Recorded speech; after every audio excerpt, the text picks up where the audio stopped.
Hello everyone, कैसे हैं आप सब। Welcome back to my channel.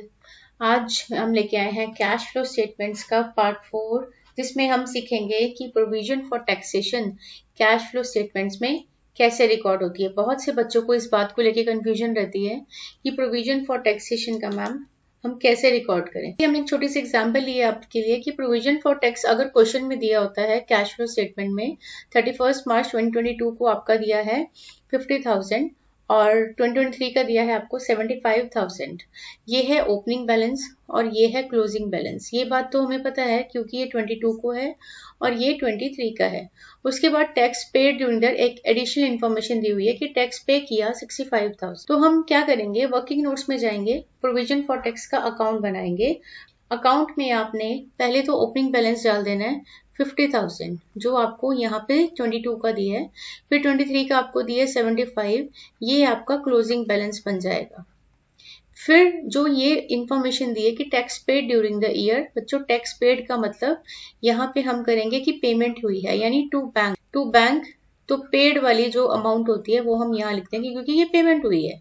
ठीक है, पेमेंट होने की एंट्री होती है कि tax provision for tax account debit to bank account, मतलब पैसा चला गया तो हमने टू बैंक डाल दिया। अब यहाँ पे चौथी जो इन्फॉर्मेशन निकलती है वो निकलती है by profit and loss account. Profit and loss account मतलब tax provided during the year, जो प्रोविजन बनाई गई वो चौथी इन्फॉर्मेशन निकलती। बच्चों इसमें कोई भी और चीज नहीं आती है, इसमें सिर्फ उतना ही आता है जितना ये दिया हुआ है, यानी ओपनिंग, क्लोजिंग, पेमेंट और चौथी चीज आपका प्रोविजन, जो साल का प्रोविजन बना। अब यहाँ पे जो साल का प्रोविजन है वो बना 90,000। तो इस तरह से हम यहाँ से अपनी इंफॉर्मेशन निकाल लेते हैं। कई बार हमें क्या दिया होता है एडिशनल इंफॉर्मेशन में, प्रोविजन यहाँ से मतलब ये प्रोवाइडेड ड्यूरिंग द ईयर। अगर आपको यहाँ लिख दिया tax provided during the year 90,000, तो आप निकालोगे tax payment during the year 65,000। या तो बैलेंसिंग फिगर ये बनती है या फिर बैलेंसिंग फिगर ये बनती है, दोनों में से कोई भी एक फिगर होती है। जो एक चीज यहाँ दी जाती है तो उससे हम दूसरी चीज निकाल।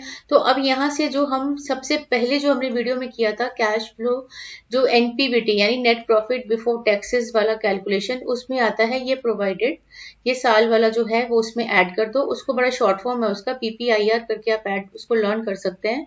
Provision for tax, propose dividend, interim dividend and reserves, transfer to reserves. तो इस तरह से आप पीपीआईआर करके उसको ऐड अपना लर्न कर सकते हैं।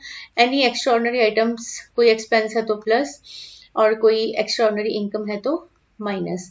और चौथी जो दूसरा इसका ट्रीटमेंट रहेगा वो ये रहेगा कि ये जो पेमेंट होती है 65,000, ये आता है ऑपरेटिंग एक्टिविटीज। जब आप कैलकुलेट कर रहे होते हैं सबसे एंड में, जब आप नेट कैश फ्लो या यूज फ्रॉम ऑपरेटिंग एक्टिविटीज में पहुंचते हैं, वहां पे हम करते हैं लेस टैक्स पेड। ठीक है, लेस टैक्स पेड सबसे एंड में, जब हम cash flow from operating activities निकालते हैं उससे जस्ट पहले जब वर्किंग कैपिटल चेंजेस भी कर लेते हैं वहां पे हम टैक्स पेड माइनस करते हैं।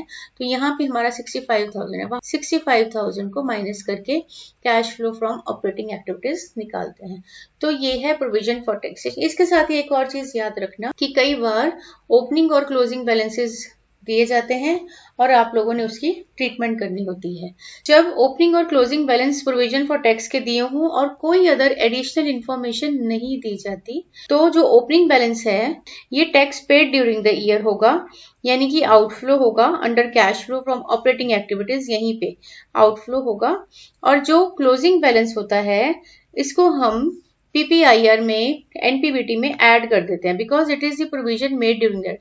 बड़ी सिंपल सी बात है, पुराने वाला जो प्रोविजन है वो पेमेंट कर दो, नया प्रोविजन जो है ये एनपीबीटी जो पीपीआईआर है इसमें ऐड कर दो, और कुछ नहीं करना। तब आपको अकाउंट बनाने की जरूरत नहीं है।